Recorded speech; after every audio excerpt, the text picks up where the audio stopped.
A very good evening and welcome to this Sunday's edition of Newsfirst Weekend. I'm Lanka. Let's start off with a look at the stories making headlines this evening. Problems faced by displaced persons in the north will be resolved within 6 months, a pledge from the President. Budget amendments raise government expenditure to 3,550 billion rupees. Dispense justice without fear or favour, a call from Justice C.G. Veeramantri. Miss Spain crowned Miss World 2015.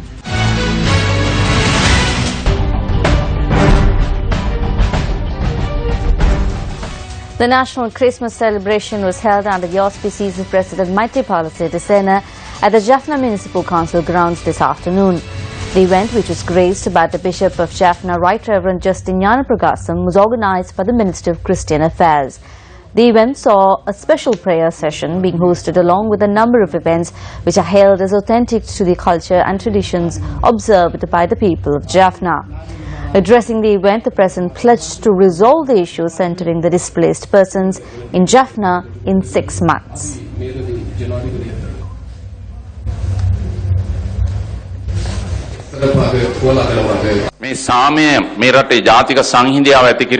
The intelligent and wise community as well as the general public of this country have clearly understood the policy and vision of this government to create peace and national reconciliation in the country. But nevertheless, there is a small group of people who do not understand this. We identify them as extremists. Anyone can hold a media briefing in a hall in Colombo and criticize. Anyone can speak freely anywhere, be it in Parliament or the Provincial Council. But that freedom of speech must be used to create national unity and reconciliation. Extremists are saying that since the appointment of the new government, the country's national security has fallen apart. But I clearly state that the country's national security has only become stronger under the new government. I assure you that we will leave no room for another war in the country. I invite the extremists in this country who allege that this new government has compromised national security of the country and allowed the LTTE to raise its head once again to come to the north and meet the people here. I could even supply the fuel needed to travel from Colombo to the north. I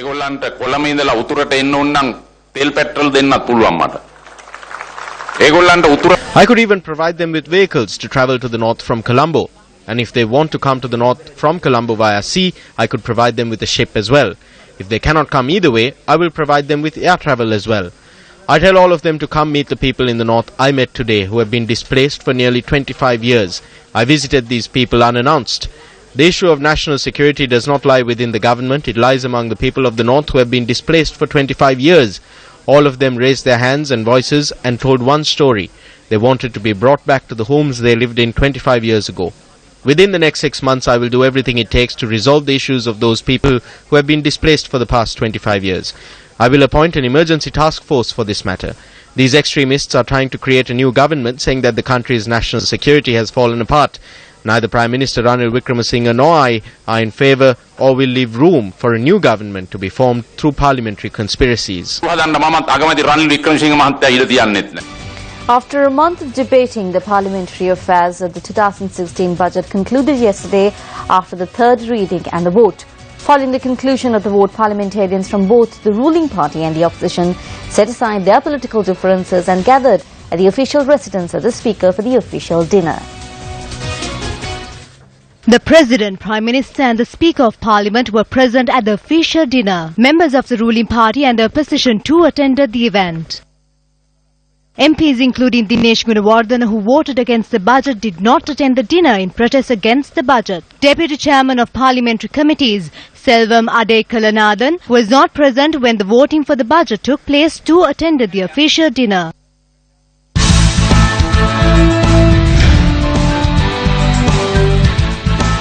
Taking a look at a developing story for this evening, Finance Minister Ravikana Naika says the government's expenditure for next year could exceed 3,550 billion rupees as a result of amendments made to the budget.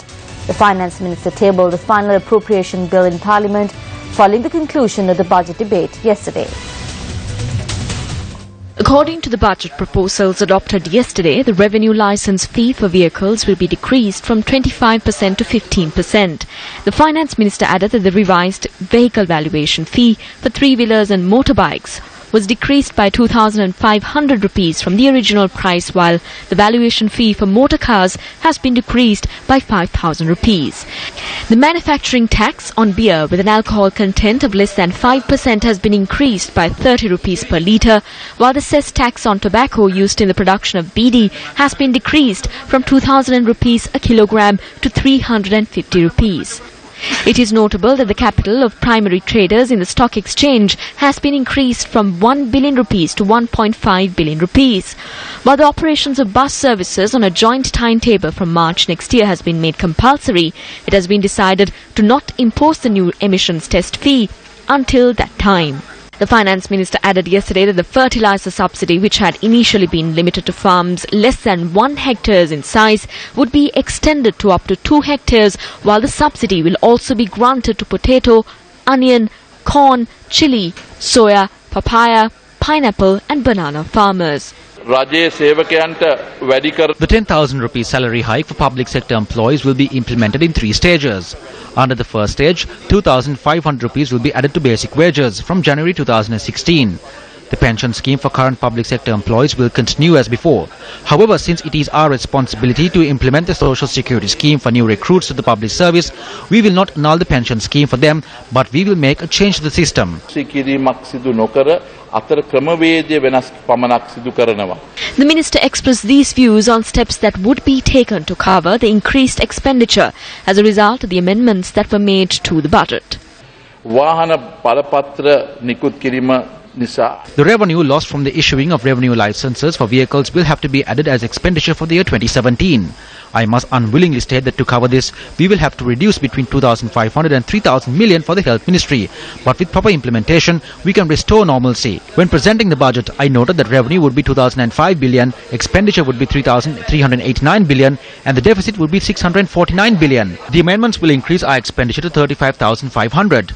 The revenue from management of fuel and transportation will be 4 million. The expenditure of 3,000 million for the current rapid digitalization scheme will be suspended as a result of a portion of transactions on state accounts being done through private banks. We will save 15,000. We will balance it out at 35,500 or 35,000 and the deficit will remain unchanged.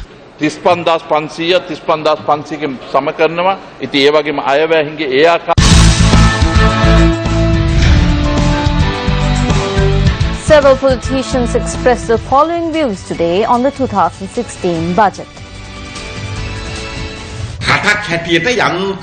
We are a country that is hanging on at the bottom as a middle-income country. However hard we try to push this upwards, this will not materialize through giving aid to 1,000 large-scale businessmen and the 2,000 medium-scale businessmen. If we are to become a developed nation, we should push forward with the small people. The strongest businesses in the villages are the Samurdhi and the Divinaguma. The decision taken to enroll us to the National Savings Bank to strengthen the microfinance program was wrong. That is why we said no.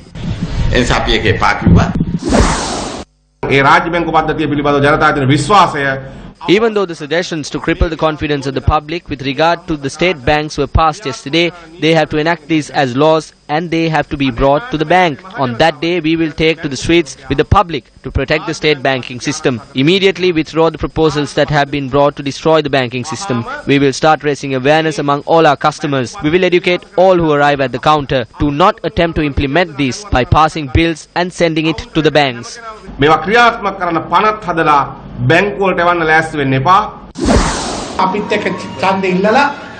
People who contested with us, who went ahead with the picture of Mahinda Rajapaksa and secured victory, later got posts, and since they follow a policy to secure their posts, they raise their hands no matter what mistakes are made. Therefore, they were able to secure a 2/3 majority.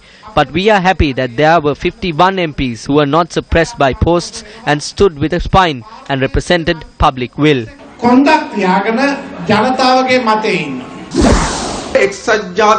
A joint government between the UNP and the SLFP. This budget was brought by them. These two parties are the ones passing the budget. What has happened today? Now the country is running on debt, on fines and on taxes. In addition, they will sell off whatever resources the country has left. Now the people of Sri Lanka are taxed. The taxes on foreigners are exempted. I wonder if it is the foreigners that voted for this government.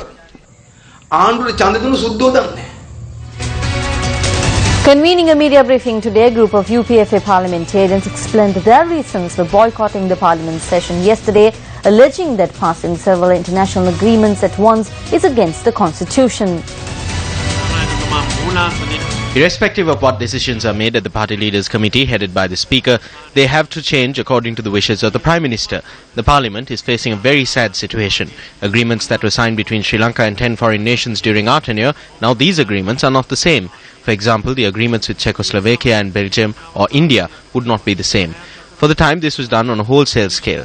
When the joint opposition is asking the government to behave, the TNA and the opposition leader and the chief opposition whip, Anurukumara Dissanayake, don't say so. විපක්ෂයේ සංවිධායක අනුර දිසානායක මැතිතුමාලා එහෙම කියන්නේ නැහැ.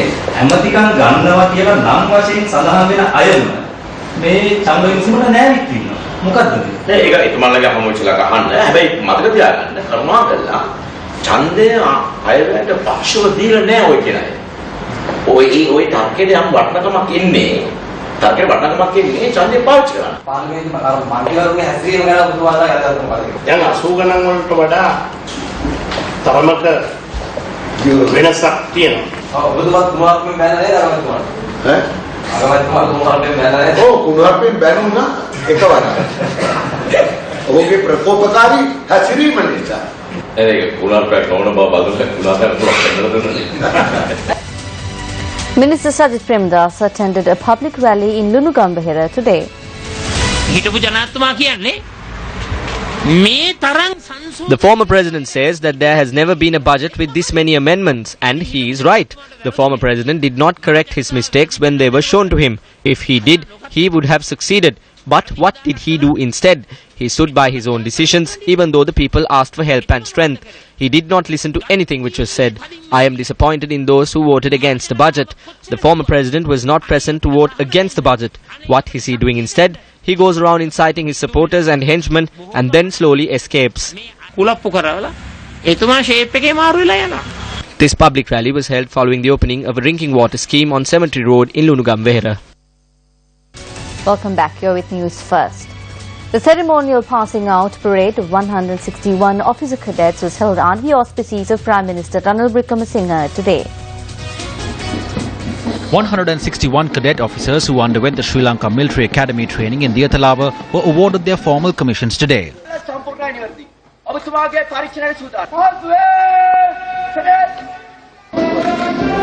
A Maldivian cadet officer who was also awarded his formal commission for completing the military academy training was also presented the Best Achievers Award. The war was won by the armed forces, so that honour should be given to the armed forces and we must create that honour. It is not the place of the politician to use the victory of the armed forces to build his own image. Treating a wound is not easy. Sometimes when a wound is healing, you may face unpleasant experiences, especially when taking off the bandage. But it is in the interest of all of us to build the new Sri Lanka and carry the honour of our army forward by protecting it.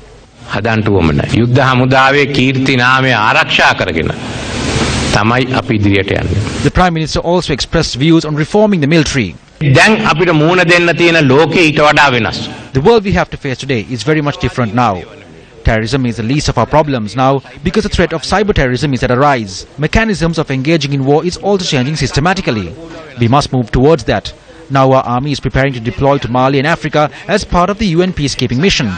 Among the other countries in the world, our Navy and Air Force are vested with the responsibility of securing the sea routes of Maldives and Singapore.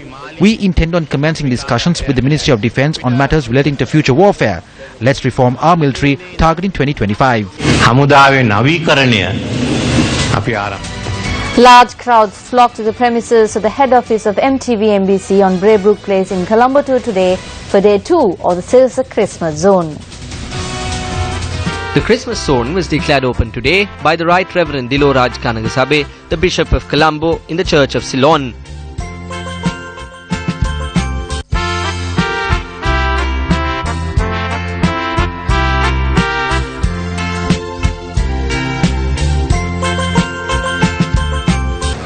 And even as we celebrate Christmas, and above all, the joy of belonging to one another, we are people of one nation, of one family, and that need to be kept in our minds as we journey through. The Sirasa Christmas Zone featured the sounds of the celebrated Sri Lanka Navy Band today.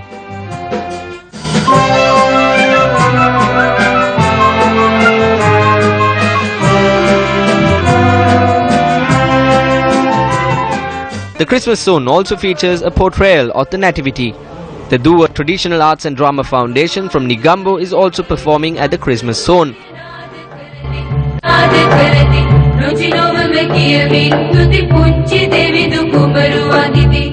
A special area has been allocated for children visiting the Christmas zone, and it features art competitions, games and talent shows.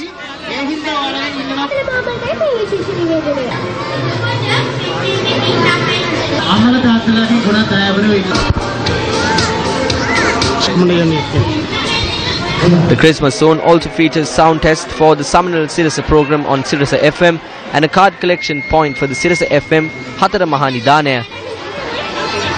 The Christmas tree, carols and Santa Claus are also being featured at the Sirasa Christmas zone. Newsfirst Chaturanga Hapuarachi joins us live with more details. Good evening, Chaturanga. A very good evening to you, Arundhati. A very good evening to our viewers. We are at the Sirasa Christmas zone. I'm at the kids section here at the Sirasa Christmas zone. As you can see, a number of youngsters have joined with us to celebrate the season. They are here to celebrate the holidays, and as you can see, they're enjoying themselves. They're involved in a number of games, and a large gathering have come here to join us on the Sirasa Christmas zone. Now, this is a message for you who are watching us from home. You can also join us. The Christmas zone will be happening for another day tomorrow as well. So if you're watching us, you can join us tomorrow. I'm Chaturanga Hapuarachi reporting for News First. Thank you, Chaturanga. An event to launch the magazine Nitya was held in Colombo yesterday. The first copy of the 25th edition of the magazine Nitya, which is issued based on the field of law, was presented to the former Deputy Chairman of the International Court of Justice, C.G. Veeramantri, by the Bar Association of Sri Lanka yesterday. The duty of the judge is to dispense justice without fear or favour. He must make no distinction between people, whatever their rank in the community, whatever their position. Remember that ours is a great profession. I think that it's almost second to the priesthood in being elevated, being dedicated to the highest ideals. That is our function in life, to dispense justice, not to dispense with justice, to dispense justice, and to see that where justice is denied, justice is restored. That is our function. We all become lawyers and judges for that. Another phase of the Love Life program to eradicate HIV/AIDS in the country was held in Colombo today. A march and a bicycle ride commenced from opposite the town hall in Colombo this morning under the program, which is organized in a bid to raise awareness and eradicate HIV and AIDS. Minister of Health and Indigenous Medicine Dr. Rajitha Senaratne and a number of high-level officials of the Capital Maharaja Organisation Limited graced the occasion. HIV and AIDS is a major challenge we face in the country. As the Minister of Health, I extend my gratitude to this national initiative, which has extended its hand to assist in the endeavour of creating an HIV and AIDS-free country and help this nation win this challenge to create a better future. The bike ride commenced from Town Hall in Colombo and proceeded towards the Independence Square and concluded at the open-air amphitheatre of the Vihara Mahadevi Park. A centre to carry out blood tests was also established at the Vihara Mahadevi Park, while a program to raise awareness of HIV and AIDS was held at the location. Meanwhile, as another phase of the Love Life program, a musical show was held last night at the Gore Face grounds. The highlight of the evening was the performance of renowned Indian singer Karthik. Excuse me, let me tell you something. Taking a look at another one of our local stories, 13 members of Parliament were absent during the third and final vote on the budget yesterday. Views were expressed today regarding the absence of these members.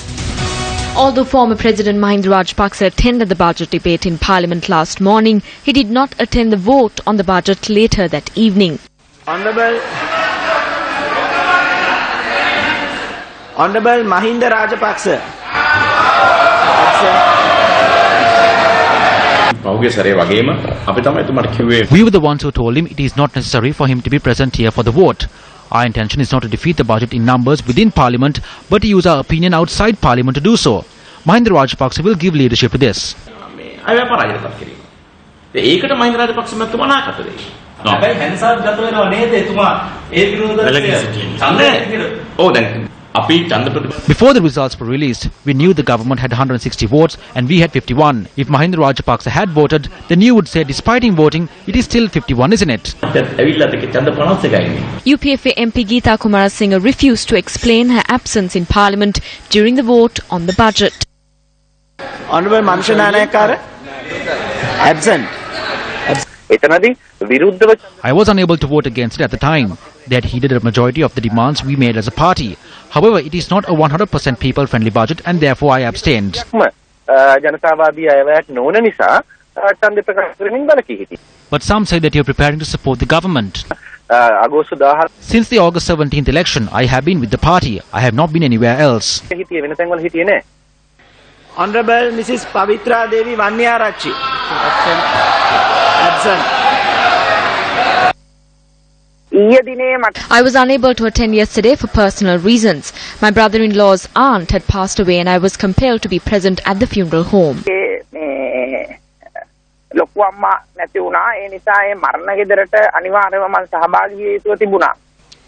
UPFA MP Janaka Bandar Tennakon was overseas at the time of the vote of the budget and only arrived in Sri Lanka early this morning. National Freedom Front leader Vimal Weerawansa is currently on a visit to Italy. Minister MKDS Gunawardena is overseas for treatment of an illness, while Sri Lanka Muslim Congress MP Ali Zahir Maulana is also in hospital. Our attempts to contact UPFA MP Sripala Gamlath, Tenuka Vidana Gamage, Premalal Jayasekara and the TNA's Selvam Adekalanathan, who is a leader of TALO, were unsuccessful. They failed to resolve the issues that were put forth by the TNA and they failed to present the list of the 11 persons who were reported missing.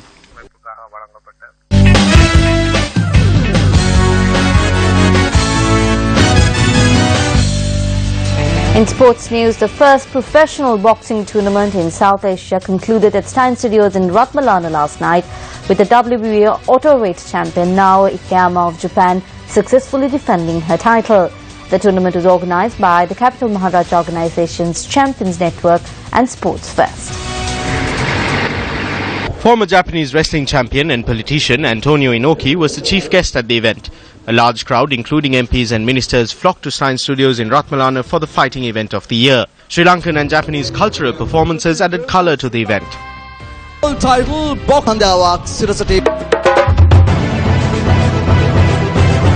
A super flyweight exhibition match was held prior to the main event, featuring former bantamweight champion Tamao Ozawa of Japan and Sirilak Muangchen from Thailand. Ozawa cruised to victory in the exhibition bout. I'm so excited about this. Ooh. So now that's As a Japanese national, I am proud. In the past, Jayawardena's speech proved an inspiration to our freedom. The peace that his speech inspired will be secured, and I pray that the friendship between our two countries will continue to grow. Mementos were exchanged at this event as tokens of the strengthening of friendly ties between Sri Lanka and Japan, while a memento was also presented to Sports Minister Dayasiri Jayasekara. The main event lived up to the hype. Nao Ikeyama, the WBO atomweight champion, was confident from the start and did not seem swayed by her small yet ferocious opponent, Jujit Bad Girl Nagaoka. As the fight entered the 9th round, the challenger from the Philippines was trailing close behind the judges' scores. But as the round came to an end, the Japanese defending champ had done her due diligence and managed to outpunch her opponent. And with that, we wrap up tonight's edition of Newsfirst Weekend. Thank you very much for joining us. Good night.